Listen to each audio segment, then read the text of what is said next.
البدع والأهواء، أهل البدع العقائدية وأهل البدع السياسية.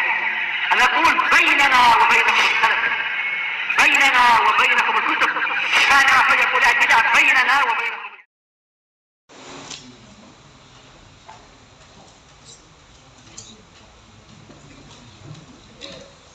Bismillahirrahmanirrahim.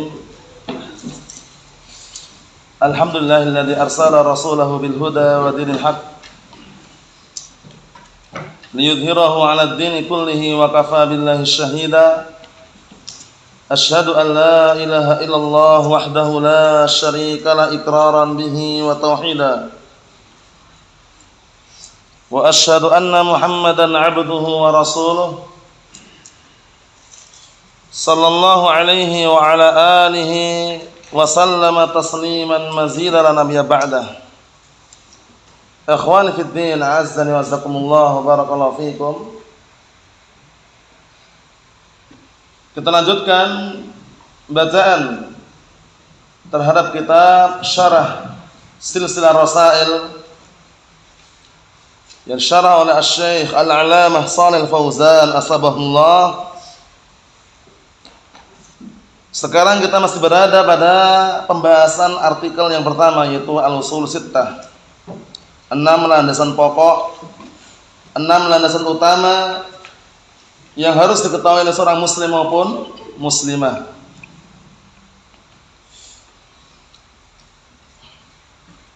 Sekarang kita memasuki halaman yang ke-41 kalau cetakan anak ini ya, matan bagian atas. Setelah menyebutkan bahwasanya orang awam, orang yang bodoh pun paham bahwasanya ilmu yang bermanfaat itulah ilmu yang akan mendatangkan kebaikan. Terus bagaimana dengan orang-orang yang mengaku berilmu tapi justru mereka tidak paham ilmu apa yang diinginkan? Kata beliau, sudah kita lewati kemarin ya. Jadi ilmu itu banyak, cuman ilmu yang mana yang diinginkan? Ilmu yang diinginkan sebagaimana sudah dijelaskan oleh para ulama, kalau disebutkan wajib bagi seorang untuk mencari ilmu itu adalah ilmu syar'i, ilmu Al-Qur'an dan As-Sunnah, bukan ilmu dunia. Kita lanjutkan, qala al-Imam Al-Mujaddid Asy-Syaikh Muhammad bin Abdul Wahhab An-Najdi At-Tamimi rahmatullah alaih, matan bagian atas. Tsumma shara hadza aghrab al-asya'i wa sara al-ilmu wal fiqhu wal bid'ah wad dalalat. Allahul musta'an. Inilah yang dikenal dengan taklibul haqa'iq, memutarbalikkan fakta. Kata Syekh Muhammad bin Abdul Wahhab rahmatullah alaih, matannya disimak baik-baik. Kemudian menjadilah perkara ini, yaitu ilmu yang bermanfaat, menjadi apa? Perkara yang paling asing.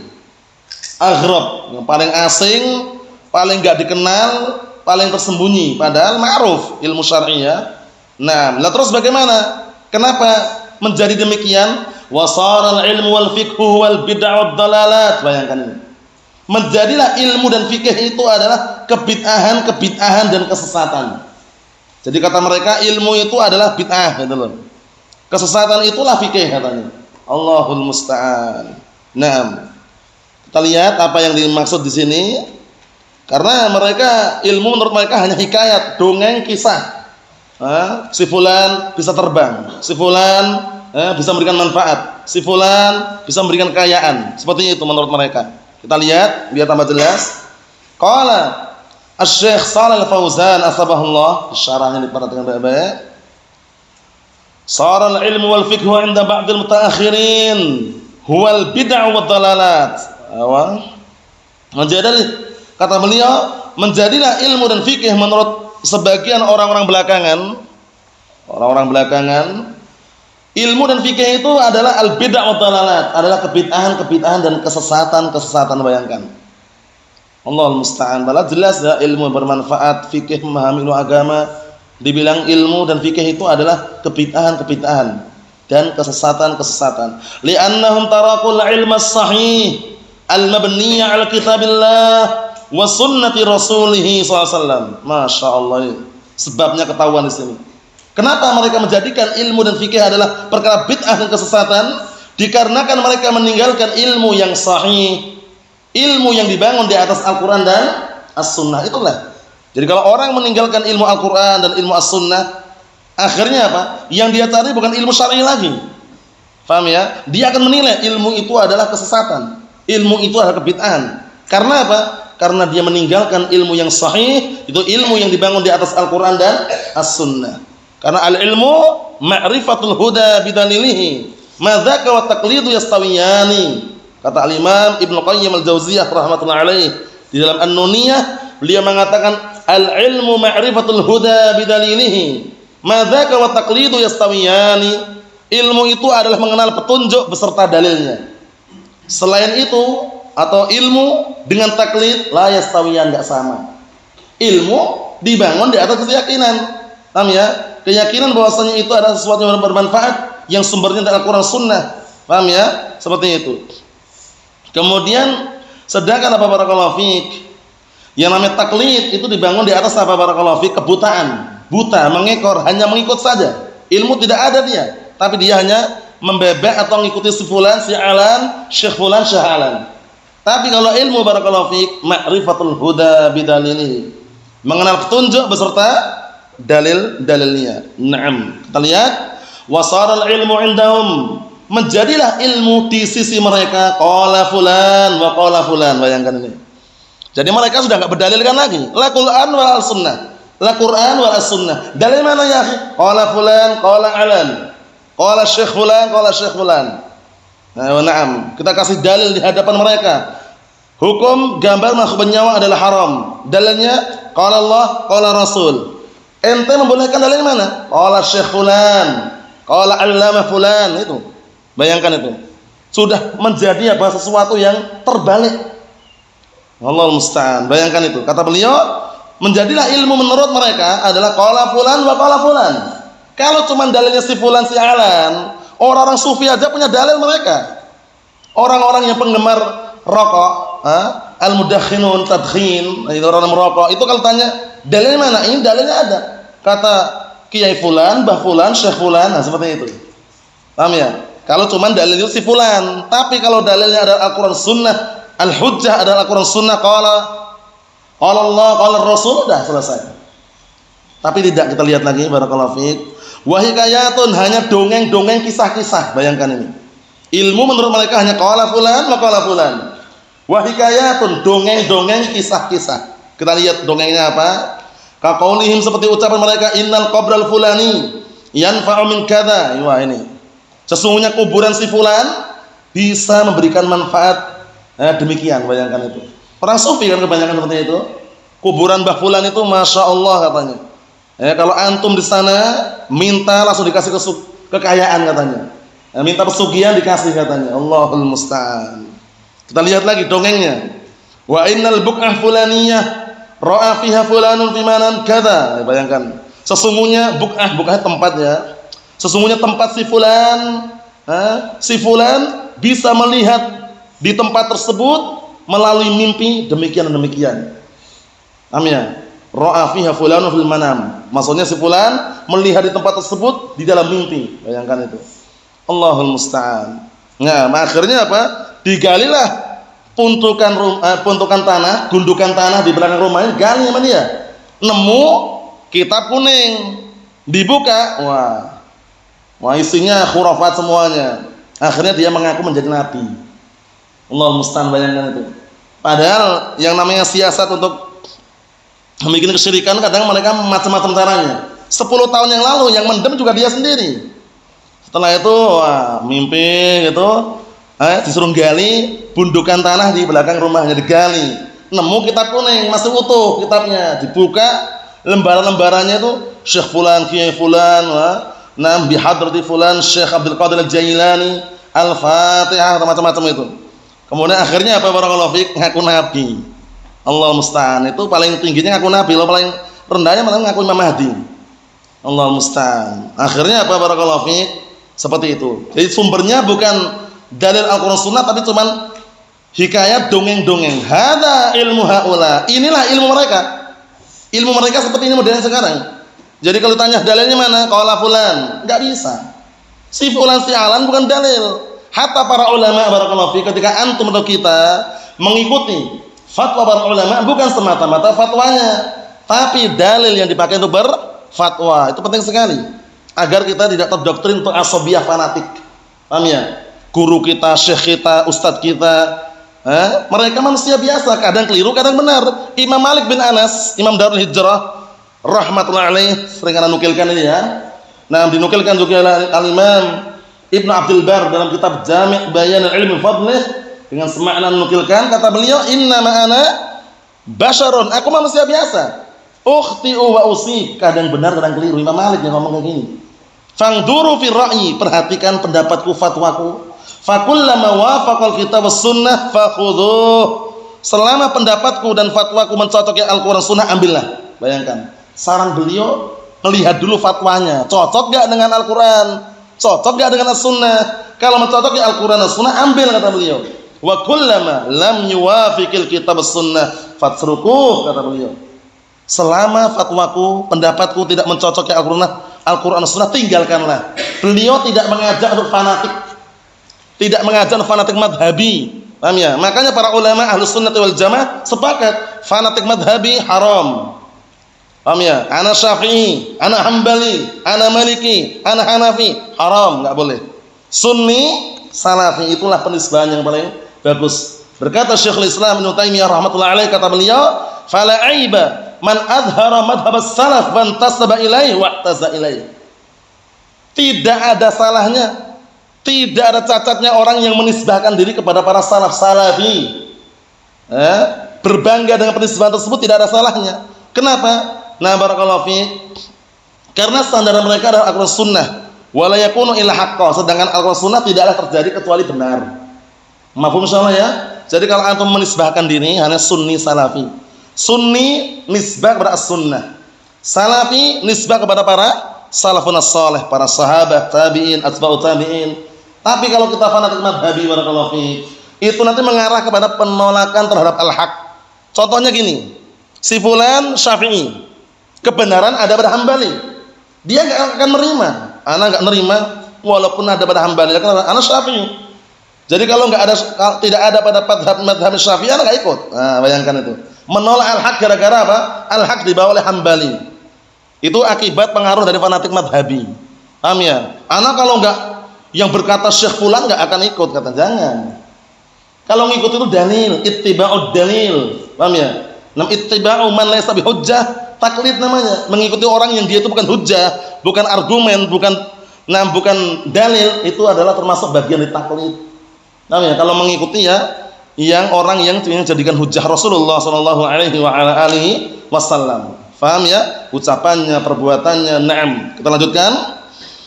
Perhatikan baik-baik itu. Au yabhatsuna 'anil ahadits al-mawdu'ah wal maqburah allati qabbaraha ahlul ilm. Bayangkan ini. Atau mereka orang-orang ahlul ilm yang menurut mereka ada orang-orang yang mencari hadis-hadis yang palsu. Bayangkan. Hadis palsu mereka cari, mereka bahas. Al-maqburah, hadis yang palsu yang sudah dikubur. Allati qabbaraha ahlul ilm, yang ahlul ilm sudah mengkuburnya. Jadi mereka hujahnya masih dengan hadis palsu, hadis dhaif. Paham ya? Ayo ya akhi, semangat mencari ilmu. Masa masih muda enggak semangat? Ini loh ada dalil, utlubul ilma walau bisin, katanya. Carilah ilmu walaupun sampai ke negeri Cina. Ilmunya, nah barakallahu ilmu apa di sana? Hadisnya palsu ternyata. Paham ya? Nah, kalau kita melihat hadis-hadis palsu, banyak ada rokakah di dalamnya. Rokakah itu enggak mungkin kalau itu yang ucapan Rasulullah.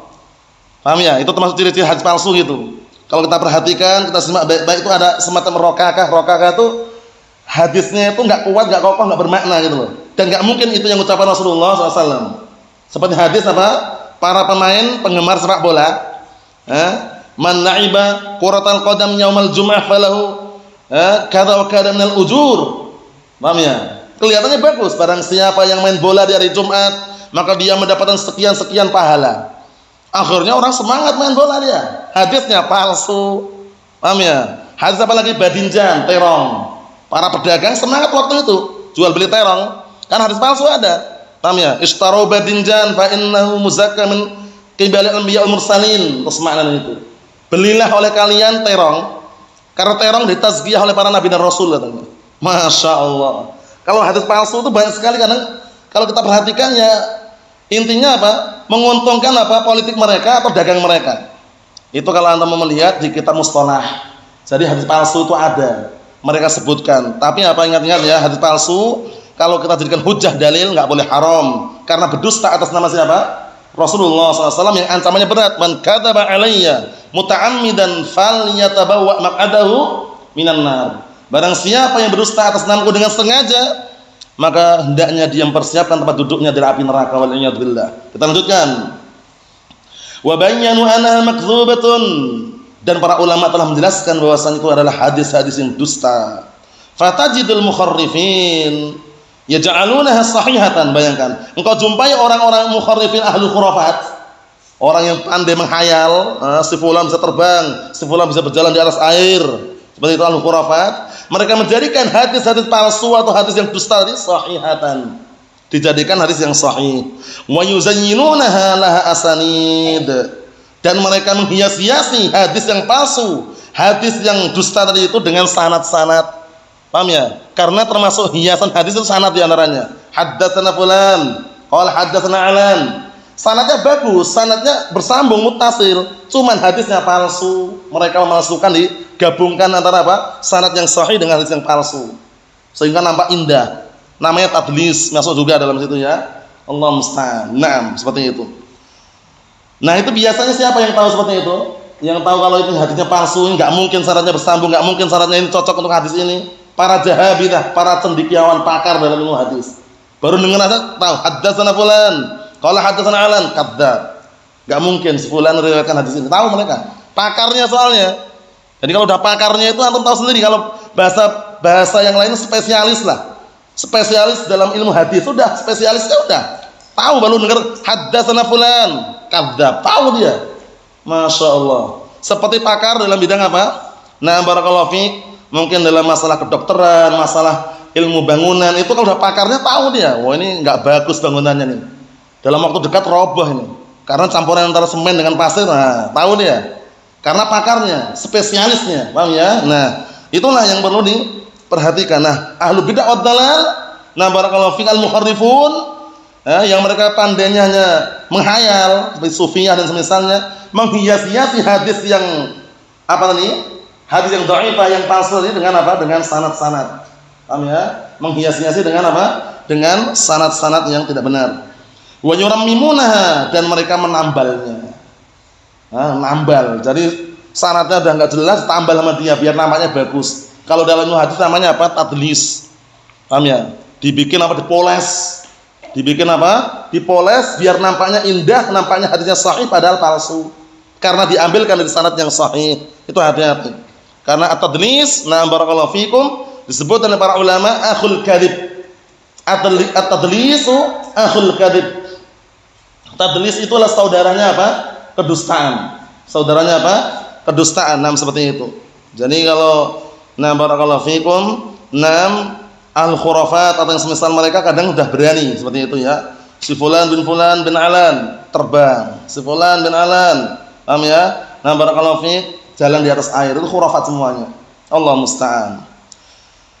Kita lihat sini. Wa yaqulun, akhirnya mereka mengatakan hadhihi ahadits sahihatun. Mereka mengatakan ini ada hadis-hadis yang sahihah. Wa yatrukuna al-hadits as-sahihah al-waridah fil Bukhari Muslim was sunan al-arba' wal masanid al-mu'tabarah. Dan akhirnya mereka meninggalkan hadis-hadis yang sahihah yang ada dalam Sahih Bukhari, Sahih Muslim, Sunan Arba'. Sunan Arba' itu siapa? Sunan Abu Dawud, Tirmidzi, Nasa'i, Ibnu Majah. Wal masanid al-mu'tabarah, dan hadis-hadis musnad yang dianggap musnad Ahmad atau yang semisalnya. Yatrukunaha li'annaha laysat fi salihihim. Penting ini, perhatikan baik ini. Yatrukunaha, mereka meninggalkannya kenapa? Li'annaha, dikarenakan hadis-hadis tadi itu tidak ada pada kepentingan mereka. Jadi mereka mencari hadis yang sesuai dengan apa? Kepentingan dan urusan mereka. Seperti apa yang sudah kita lewat ini. Para pencari hadis palsu, berhujjah dengan hadis palsu atau semisalnya. Naam. Ikhwani fid din, azzani wasakumullah, barakallahu fikum. Kita ambil dikit lagi. Qala al-Imam al-Mujaddid Syekh Muhammad bin Abdul Wahhab rahimahullah, matanya lagi disimak matanya. Wa khiyaru ma 'indahum labsul haqqi bil batil. Ini pilihan, ini ya.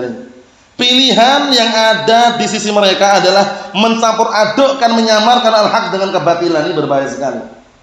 Nah, sebagaimana perkataan Allah Subhanahu wa taala, ya ahlul kitab, lima talbisunal haqqa bil batil wa taktumunal haqqa wa antum ta'lamun. Wahai ahlul kitab, kenapa kalian menyamarkan antara al-haq dan kebatilan dan kalian menyembunyikan al-haq dalam keadaan kalian mengetahuinya? Ini ancaman bagi ahlul kitab. Jangan sampai kita mencontoh atau meniti jejak mereka. Al-haq itu jangan sembunyikan. Al-haq ditampakkan, disuarakan. Memang resikonya banyak musuhnya, jelas. Kalau antum di kampung menyampaikan al-haq, musuhnya banyak. Si fulan ekstrim, si fulan macam-macam. Dituduh aliran sesat atau yang semisalnya. Karena menyampaikan al-haq. Karena al-haq itu di mata manusia yang belum paham al-haq itu asing gitu ya. Nah, barakallahu fik. Makanya yang namanya al-haq jangan ditutup-tutupin. Sampaikan walaupun pahit rasanya. Qulil haqqa walau kana murran. Ucapkan al-haq walaupun pahit rasanya. Naam. Jangan sampai seperti perbuatan ahlu kitab yang menyamarkan antara al-haq dengan al-batil. Yang batil disamarkan seakan-akan al-haq, yang al-haq dipoles juga seakan-akan al-batil. Allahul musta'an. Jadi al-haq harus disuarakan, kebatilan harus dibantah, dijelaskan. Karena kebatilan kalau dibiarkan begitu saja semakin menguat kebatilan tersebut. Nah, barakallahu fiik. Makanya kebatilan kenapa dibantah, dijelaskan, ini batil, ini bid'ah, syirik ini. Nah, barakallahu fiik, ini adalah khurafat atau semisalnya, agar kebatilan itu tumpul dan hancur. Paham ya? Nah, karena yang bisa mengungguli, yang bisa mengalahkan hanya al-haq. Qul ja'al haqqu wa zahaqal batil innal batila kana zahuqa bal nakdzibu bil haqqi 'alal batil fayadmaghu fa idza huwa zahiq. Ya kan? Nah, barakallahu fiik, seperti itu. Artinya apa? Al-haq itu barakallahu fiik kalau disuarakan kebatilan akan hancur gitu loh. Tapi kalau al-haq enggak disuarakan, diam 1000 bahasa, la menyampaikan Al-Qur'an wala sunnah. Paham ya? Karena takut dimusuhi, takut dibenci, takut dijauhi. Paham ya? Kalau bahasa kasarnya nyari aman. Nah, mencari amannya biar enggak dimusuhi, biar temannya banyak, itu gagal dalam menyampaikan al-haq. Paham ya? Resikonya yang namanya menyampaikan al-haq itu musuhnya banyak. Rasulullah SAW ketika di awal dakwah mendakwakan agama Islam, menyuarakan la ilaha illallah atau tidak? Ayo berdakwah, ya ayuhan nas, qulu la ilaha illallah tuflihu. Wahai manusia, ucapkan ucapan la ilaha illallah, kalian akan beruntung. Langsung marah-marah, mencak-mencak siapa? Abu Lahab. Paham ya? Bayangkan itu. Nah, karena menyuarakan al-haq, Abu Lahab kan tahu sendiri kan, barakallahu fik, masih bisa dikatakan masih kerabat dekatnya kan, paham ya? Itu marah-marah situ, langsung mengatakan tabban laka ya Muhammad, celaka kamu wahai Muhammad. Teriak-teriak itu, bayangkan itu. Karena kenapa? Karena Nabi kita Muhammad SAW menyuarakan al-haq, menyuarakan kalimat apa? Kalimat tauhid, kalimat la ilaha illallah. Resikonya kalau menyampaikan al-haq pasti musuhnya banyak. Itu harus siap. Kalau orang nggak siap untuk dimusuhi, nggak siap untuk dikucilkan, nggak siap untuk dikritik, ya itu nggak bisa, nggak jalan. Paham ya? Ayatnya mana ayatnya? Wa kadzalika ja'alna likulli nabiyyin aduwwan minal mujrimin wa kafa bi rabbika hadiyan wa nasira. Dan demikianlah menjadikan setiap nabi itu seorang musuh. Setiap nabi pasti ada musuhnya dari kalangan orang-orang yang jahat. Lah kalau orang berdakwah maka namanya musuh, dipertanyakan dakwanya jalan nggak itu? Jangan-jangan cuman senyum-senyum saja. Jangan-jangan cuman mencari muka, jangan-jangan cuman mencari apa? Pengikut. Kalau orang benar-benar menyampaikan Al-Qur'an Sunnah, itu pasti musuhnya banyak. Paham ya? Musuhnya bisa di keluarganya sendiri, musuhnya dari apa? Kerabatnya sendiri. Antum lihat kisah Nabi Ibrahim alaihissalam. Musuhnya ada nggak musuhnya? Ada, bukan orang jauh, bapaknya sendiri kan. Karena apa? Ibrahim menyuarakan apa? Al-haq, tauhid. Dimusuhi bapaknya. Bapaknya hendak bakar Ibrahim alaihissalam, bayangkan itu. Musuh bebuyutannya bapaknya sendiri, bayangkan. Anak lawan bapaknya. Sebabnya kenapa kira-kira? Karena Ibrahim alaihissalam menyuarakan apa? Al-haq.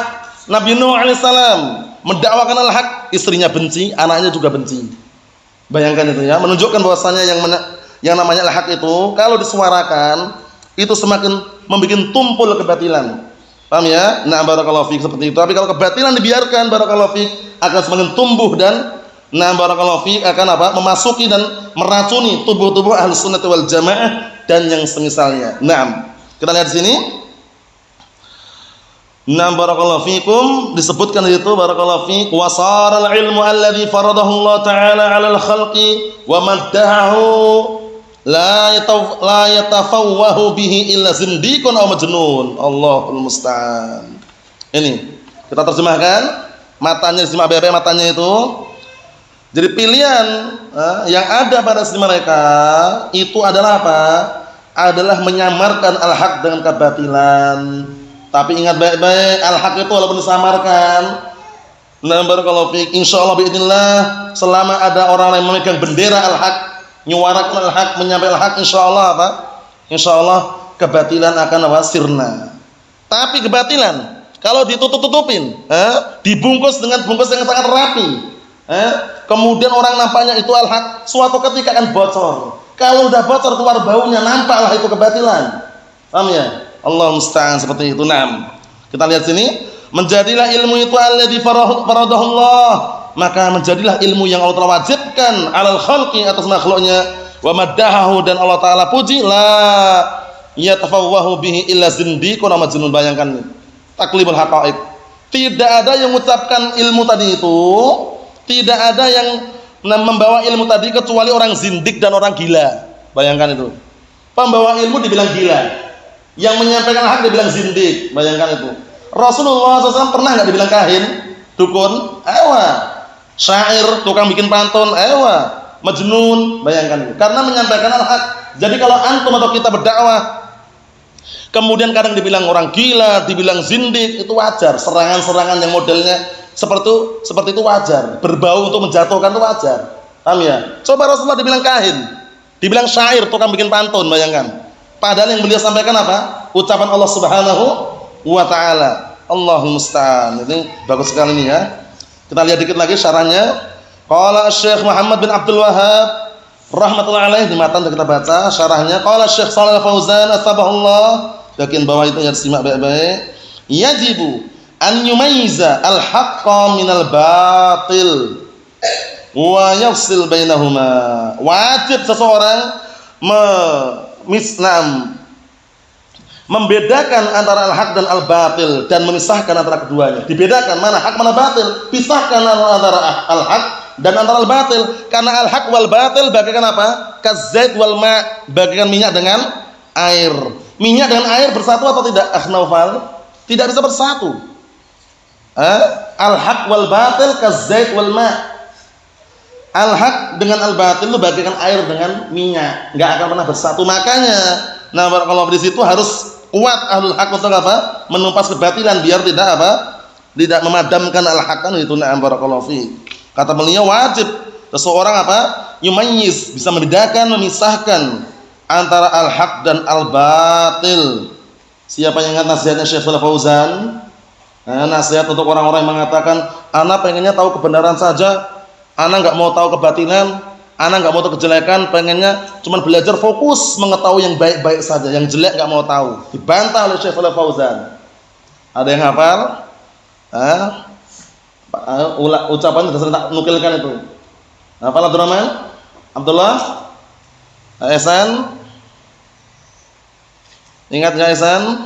Fala yakfi? Ingat enggak?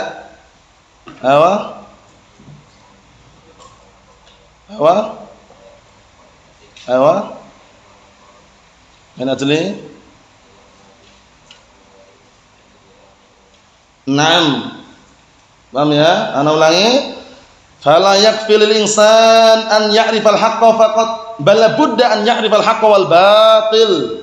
Ya'riful haqqa min ajli an ya'mala bih, wa ya'riful batil min ajli an yatajannabah. Itu nasihat sangat bagus sekali. Jadi Syekh Shalal Fauzan mengatakan tidak cukup seseorang itu mengenal kebenaran saja, enggak cukup gitu loh. Yang penting anak tahu sunnah udah, enggak gitu, enggak cukup kata beliau. Tapi harus dia mengetahui kebatilan dan tahu juga al-haq. Tujuannya apa tujuannya? Tujuannya ya'riful haqqa min ajli an ya'mal bih.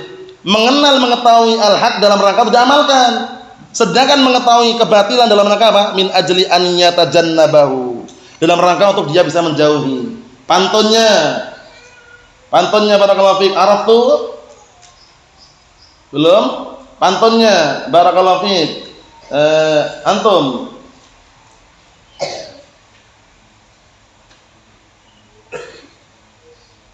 Na'am ahsanta barakallahu fiik. Araftu syarra la li syarri, lakin li tawaqqihi.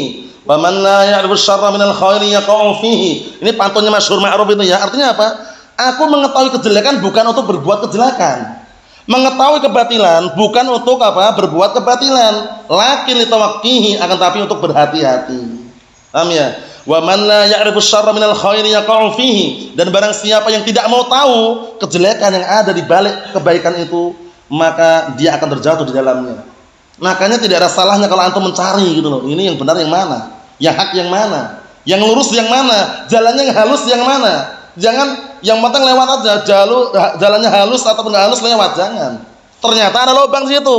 Dia enggak tahu, masuklah ke dalam lubang.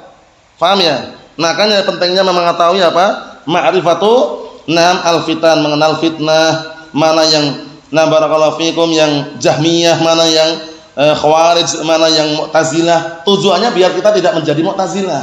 Paham ya? Agar kita berhati-hati dari pendapat dan juga keyakinan mereka. Kita lanjutkan. Amma idza khalata bainahuma fa hadha huwa talbis wal ghish wa tadlis 'alan nas. Simak baik-baik itu. Adapun orang yang mencampur adukkan antara al-haq dan al-batil, maka apa? Maka itu ada talbis, pengkaburan, wal ghish, penipuan, wa tadlis, sama. Tadlis juga artinya pengkaburan, penyamaran. Wa na'am 'alan nas, di hadapan manusia. Makanya ada salah seorang imam ditanya, ya fulan, seorang imam, ya imam, bagaimana menurut Anda orang yang dia duduk dengan ahlus sunnah dan ahlul bid'ah? Paham ya? Dia duduk dengan ahlus sunnah, kadang juga duduk dengan ahlul bid'ah. Apa kata beliau? Orang tersebut apa? Yuridu, ingin mengumpulkan atau menggabungkan atau menyamakan antara al-haq wal batil, kata beliau. Bayangkan itu. Nah, ingin menyamakan antara apa? Al-haq dan al-batil. Maksudnya bagaimana? Kalau ahlus sunnah temannya sama ahlus sunnah. Kalau ahlul bid'ah hizbiyun temannya biar sama mereka. Karena apa? At-tuyur ala ashkaliha taqa', burung itu akan hinggap dengan burung yang sejenisnya. Jadi dikondisikan. Nah, barakallahu fik, al-mar'u ala dini khalilih falyanzur ahadukum man yukhalil. Dikit lagi syarahnya itu karena sambungannya. Qala asy-syekh Shalal Fauzan atabahullah li'annahu yukhalif ma hum alaihi. Bayangkan, orang yang menyampaikan al-haq dibilang apa tadi? Zindiq. Dibilang majnun, gila. Paham ya? Kenapa kalau dibilang seperti itu? Dikarenakan orang yang menyampaikan al-haq tadi menyelisih keadaan mereka.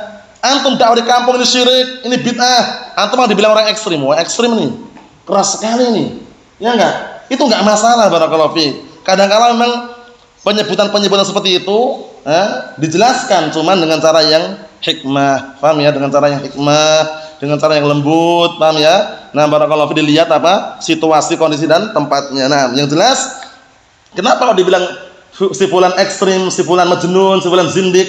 Karena menyampaikan al-haq yang berseberangan dengan apa? Keyakinan mereka yang batil. Fal ilmu alladhi asnallahu alaihi wa ala ahlihi wa maddahu sara 'indahum jahla. Perhatikan ini. Ilmu, perhatikan ya. Ilmu yang Allah Ta'ala sanjung, yang Allah Ta'ala puji pemilik ilmu dan ilmu tersebut. Paham ya? Menurut mereka ternyata apa? Kebodohan. Allah musta'an. Perhatikan, menurut mereka adalah kebodohan ternyata. Jadi ilmu yang Allah Ta'ala sanjung, yang Allah Ta'ala puji pelakunya, ternyata menurut mereka apa? Jahlan, kebodohan. Allah musta'an. Wa man tafawwahu bihi ay takallama bihi fa huwa majnun. Ini lihat ini. Antum kita terkena ini kalau secara apa? Secara barakallahu fik pendapat mereka. Dan barang siapa tafawwah, menyuarakan, mengatakan, berbicara dengan al-haq, berbicara dengan ilmu, dibilang majnun, gila. Kalau antum bicara dengan ilmu dibilang gila, orang gila, orgil. Allahul musta'an.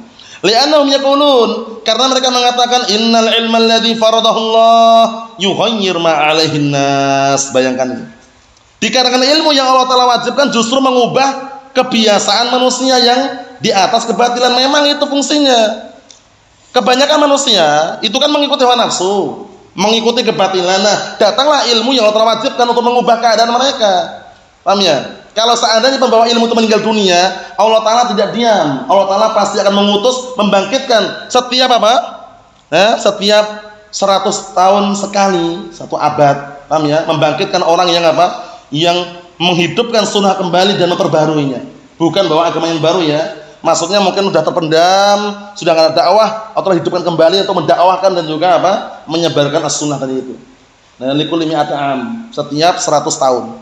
Paham ya? Allah Ta'ala tumbuhkan kembali, Allah Ta'ala lahirkan, Allah Subhanahu wa taala barakallahu fiik. Takdirkan ada seorang alim yang mulai membangkitkan kembali dan menyemangati dan juga mendakwakan al-haq yang semula terpendam. Nah, karena apa? Karena yang namanya al-haq itu akan senantiasa langgeng, unggul sampai mendekati hari kiamat. Wa yughayyir dina abaina wa ajdadina, bayangkan ini. Mereka mengatakan, kenapa kok ilmu syar'i ini mereka musuhi, mereka benci? Karena mengubah agama bapak-bapak kami dan mengubah agama nenek-nenek moyang kami, gitu loh. Amin ya. Mbah kami dulu kalau ada orang meninggal dunia, itu nanti setelahnya tahlilan, 10 harian, 7 harian, 100 harian, 1000 harian pasang apa? Batu nisan. Nah, ini mbah kita dulu. Nah, dakwah antum itu merusak apa? Kebiasaan tradisi mbah-mbah kami. Marah mereka. Berarti kamu gila itu loh. Nuduh itu. Paham ya? Nah, kalau kita ngikutin kebanyakan mereka bagaimana? Kita tutup dengan ayat. Kalau kita ngikuti kebanyakan mereka, kita yang akan sesat. Wa in tuti' aktsara man fil ardi yudilluka 'an sabilillah yattabi'una illa dhann wa inhum illa yakhrusun. Jika kamu mentaati kebanyakan orang, mayoritas orang di muka bumi ini, niscaya justru mereka akan menyesatkan kalian dari jalan Allah Ta'ala. Karena mereka tidaklah berucap kecuali apa? Hanya dugaan prasangka. Paham ya? Dan tidaklah mereka mengatakan kecuali hanya kebohongan. Wallahu a'lam bishawab. Nasallahu as-salamata wal afiyah fid dunya wal akhirah. Walhamdulillahirabbil alamin.